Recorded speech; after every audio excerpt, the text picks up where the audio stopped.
El día de hoy les traigo un compilado de historias de terror que espero disfruten. No hablo más, los dejo con las pláticas nocturnas.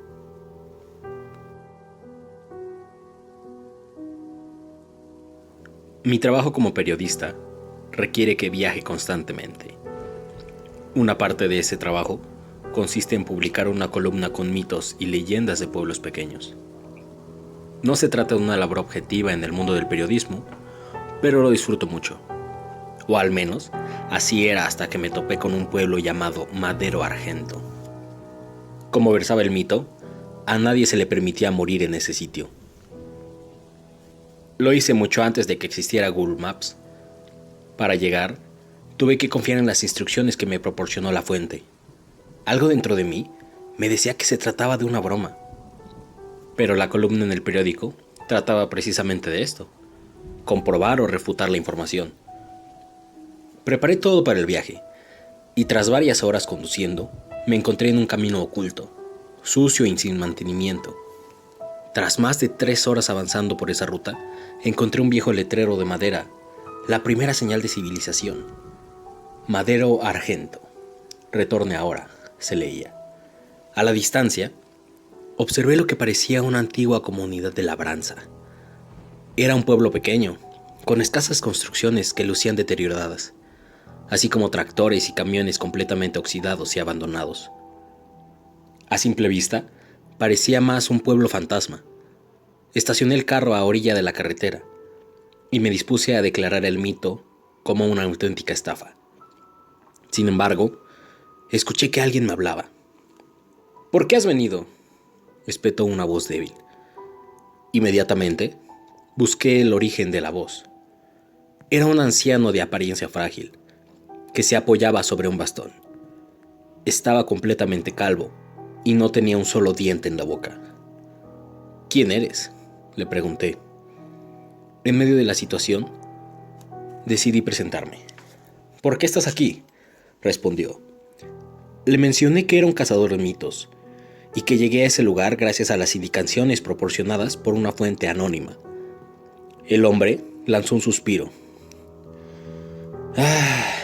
La ignorancia es una bendición. Pero ya que has venido, tendrás aquello que viniste a buscar. En ese momento, me percaté de que el anciano tenía la pierna rota. La arrastraba mientras cojeaba con mucha dificultad. Pero lo más extraño era su piel, cubierta por arañazos que parecían recientes. ¿Estás bien?, le pregunté con cierto nerviosismo. Simplemente ignoró la pregunta e hizo gestos para que lo siguiera. ¿Vives solo en este sitio? No, hay otras personas. En el suelo, observé un pájaro con el torso desgarrado y los órganos expuestos. Aparentemente lo mató un gato o quizá un perro. Sin embargo, aquel animal intentó moverse a pesar de las graves heridas. El pájaro está... intenté decirle. El anciano observó al animal con desdén. Aquí está prohibido morir. No se permite que nada ni nadie muera, respondió. Lo seguí hasta el interior de una casa antigua. Tan pronto como atravesé el marco de la puerta principal, un hedor a carne podrida asaltó mis fosas nasales. Una docena de personas con diversos tipos de mutilación estaban esparcidas en la sala. Sin embargo, seguían respirando. Vivían con heridas que habrían matado a cualquier ser humano. Se demostró la veracidad del mito, y aunque yo no podía creerlo. ¡Debemos solicitar ayuda!, dije, mientras observaba a un hombre cuyos huesos de la mano sostenían unos cuantos colgajos de piel. Eso solo empeoraría la situación, respondió el anciano. Saqué el teléfono, completamente dispuesto a llamar a emergencias. Sin embargo, en aquel remoto lugar no tenía una sola barra de señal, ni siquiera podía solicitar ayuda. Siéntate, vamos a platicar, dijo el anciano. Completamente avasallado por lo que veía, No logré encontrar las palabras para formular un argumento coherente. Has venido para conocer la historia de Madero Argento, y te lo voy a contar, dijo el anciano. Me senté y observé a todas aquellas personas sufriendo en ese lugar. La mayoría tenía heridas tan terribles que ni siquiera les permitían hablar, y se limitaban a emitir gemidos en lugar de hacer alguna otra cosa. Cada herida parecía reciente, como si se lo hubieran hecho ese mismo día, o quizá ese mismo momento. Desde la fundación de este pueblo en 1911, nos desempeñamos como una típica comunidad agrícola. Un pueblo pequeño que no es de mucho interés para los visitantes. La mayoría nacimos y crecimos en este lugar, por lo que esas extrañas ocasiones en que alguien nos visita, se armaba un revuelo. Era motivo de celebración. El hombre se detuvo un instante para observar su pierna rota. Entonces, en 1956, un hombre llegó a Madero Argento, a bordo de su auto de lujo y vestido con finas prendas. Contrastaba demasiado con el modesto estilo de nuestro pueblo. Dijo que no venía a hacer negocios, y mucho menos a establecerse en la región. Simplemente quería vivir un año en nuestra comunidad. Además, prometió que cuando su visita terminara, nos obsequiaría algo que jamás olvidaríamos. Apenas el anciano terminó, escuchó unos débiles gritos provenientes del exterior. Eran terriblemente roncos y transmitían una sensación indescriptible de agonía. Jamás dijo mucho. Se limitó a observarnos mientras continuábamos con nuestra rutina diaria. Continuó el anciano. Y siempre estaba dispuesto a ayudar.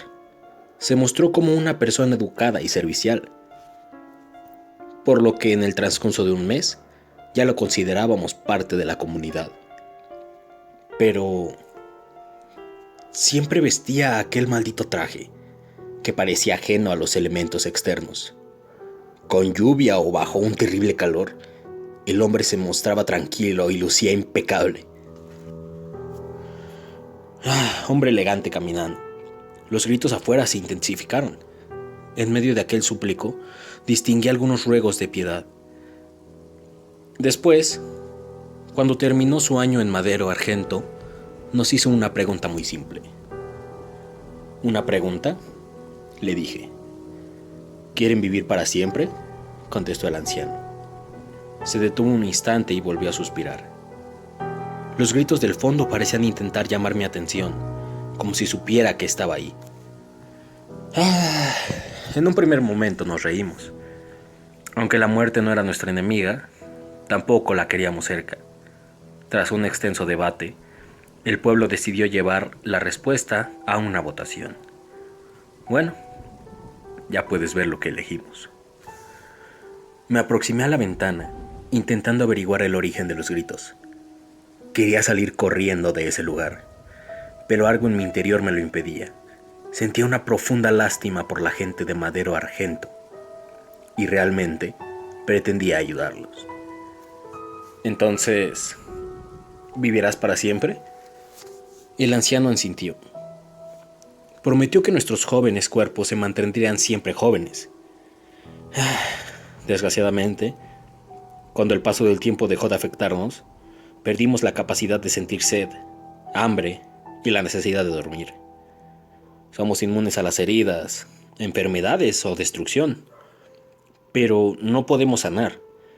Cada una de las lesiones que sufrimos, sin importar cuán pequeña o grave sea, se quedará con nosotros hasta el fin de los tiempos. Esa es nuestra maldición. ¿Qué sucede con la gente que grita?, le pregunté. Suspiró suavemente. Vienen del granero.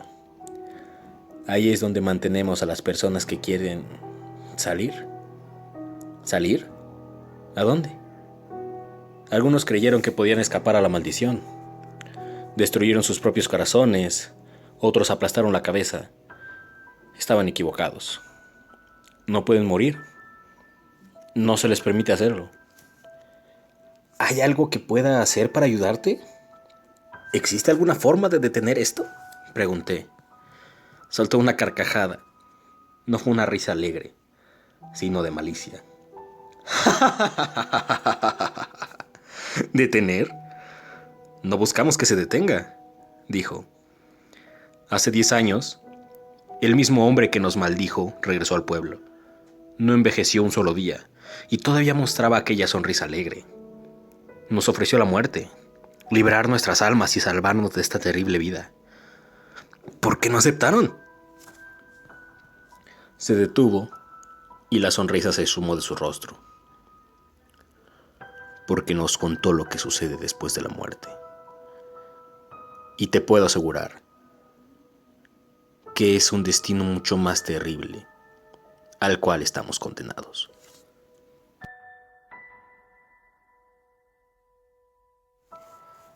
La siguiente es una leyenda urbana muy conocida en la ciudad de Tijuana. Aún, muchos taxistas aún cuentan lo sucedido. Se cuenta de una mujer vestida de novia. Esta se encontraba en una esquina esperando un taxi. Después de un rato, por fin pasó uno. El taxista le preguntó hacia dónde se dirigía, pero ella no le contestó. Únicamente le dijo que se fuera todo derecho por la avenida. Se fueron platicando. Al hombre le extrañó que fuera vestida de novia, pero por pena decidió no preguntar. Llegaron a un panteón conocido con el nombre de Juan Soldado. Él bajó a abrirle y empezó a ayudarle a bajar una bolsa pesada que ella traía. Pero al poner la bolsa en el suelo, volteó y ya no encontró a la mujer. En eso, la mujer le hablaba.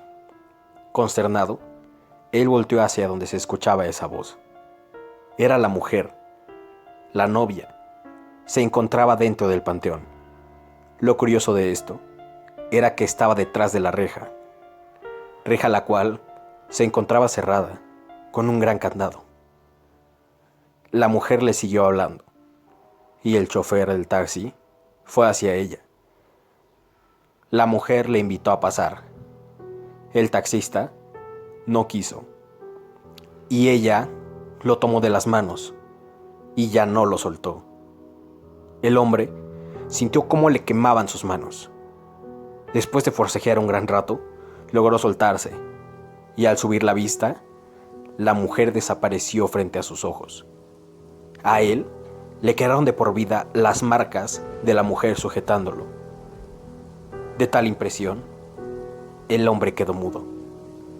Al preguntarle qué le había sucedido, lo único que logró hacer fue escribir el relato.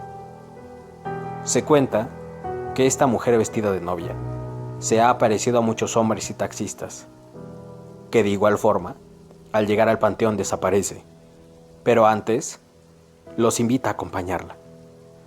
Ninguno de ellos ha aceptado dicha invitación. O claro, ninguno que pueda dar un testimonio.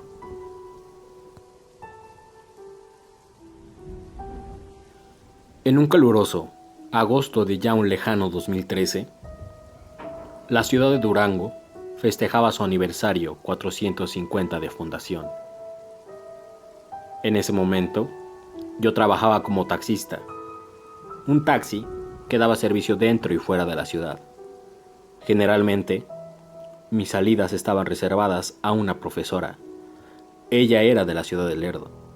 Yo la recogía en la central camionera de Durango e inmediatamente la llevaba a la ciudad de Canatlán, donde otro docente la esperaba para irse juntos a la comunidad donde trabajaban.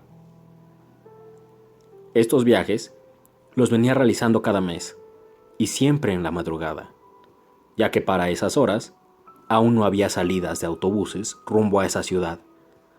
Los primeros meses todo fue normal.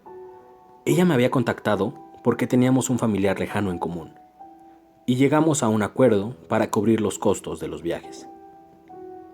Sin embargo, después de las vacaciones de diciembre, algo extraño ocurrió. Antes de llegar al panteón, la maestra se reclinaba sobre el asiento, como si tratara de esconderse. Al pasar de largo, ella volvía a incorporarse y miraba por las ventanas, asegurándose de que nadie le hubiera visto. Yo no dije ni quise preguntar. Después de eso, todo era silencio. Ya no era la mujer alegre y platicadora, emocionada por regresar a su labor de trabajo. Se miraba triste, aterrada, mirando constantemente a su alrededor, como si alguien la siguiera. La situación continuó así por los siguientes 2 meses. Ya en marzo, a las 9 de la noche, recibí una llamada de aquella mujer. No había podido llegar temprano a Canatlán y no tenía forma de regresar a Durango, por lo cual me pedía que pasara por ella a aquel lugar. Me comentó que era urgente que la recogiera y que ella cubriría el doble del costo por la vuelta si era necesario. Tomé mi auto y me dirigí al lugar donde la mujer me esperaba. Tardé menos de 1 hora y al verme, la mujer sin pensarlo subió de inmediato y con mucho terror. Me gritó por qué había tardado tanto. Traté de explicarle que había manejado lo más rápido posible, pero ella no me dejó hablar. Seguí mi camino y por el espejo retrovisor veía cómo la maestra poco a poco se iba quedando dormida. Traté de no molestarla. Se veía muy apacible. Seguí mi camino y llegando al panteón, el sacudir de los topes despertó a mi pasajera, la cual miró de reojo por la ventana y al percatarse del lugar por donde íbamos, pegó un grito de horror. Se aferró a mi asiento y comenzó a sacudirlo exigiendo con gritos que se alejara lo más pronto posible de ahí. Constantemente decía con desesperación y horror que acelerara.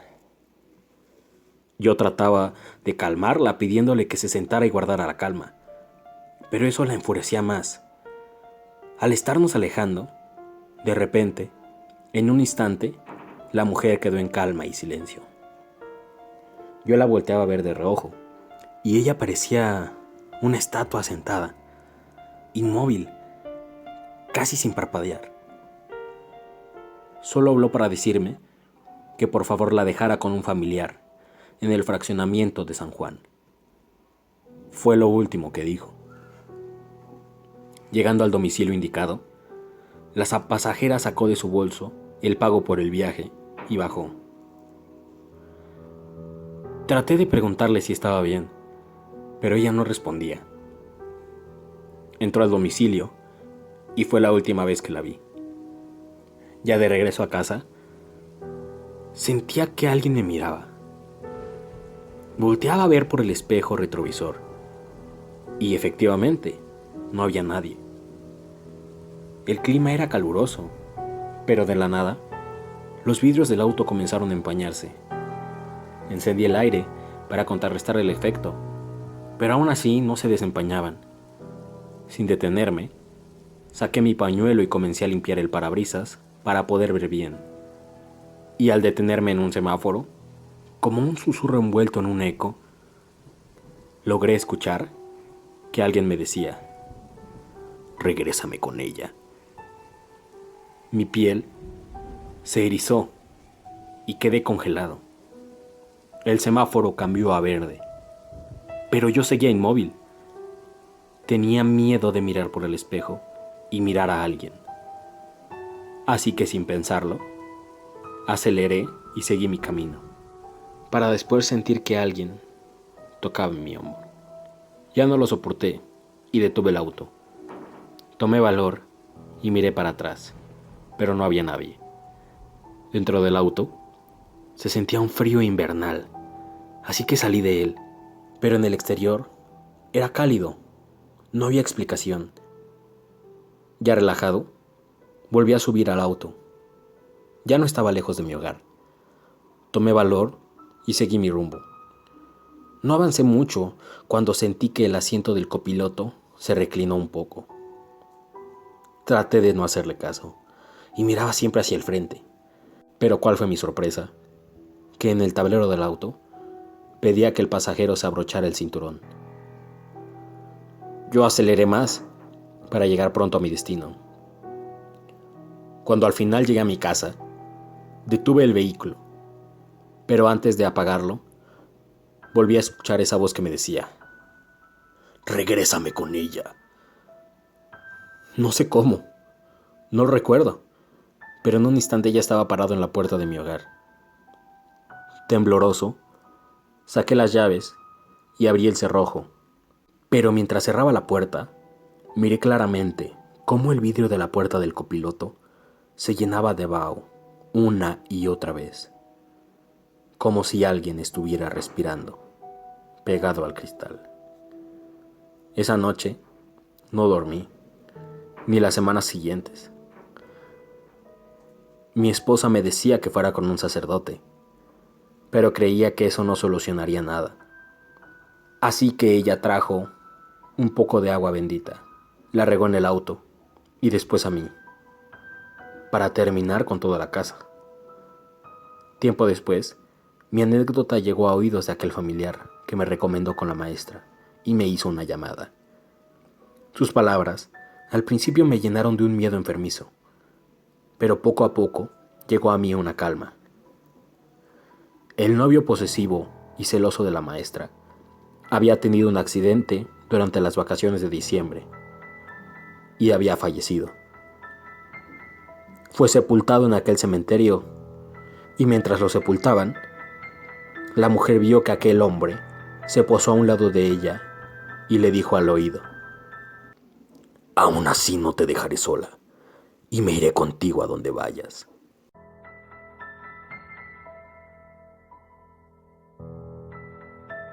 Espero te haya gustado el material que traje el día de hoy para ti. Seguiré trayendo más historias. Espero sean de tu agrado.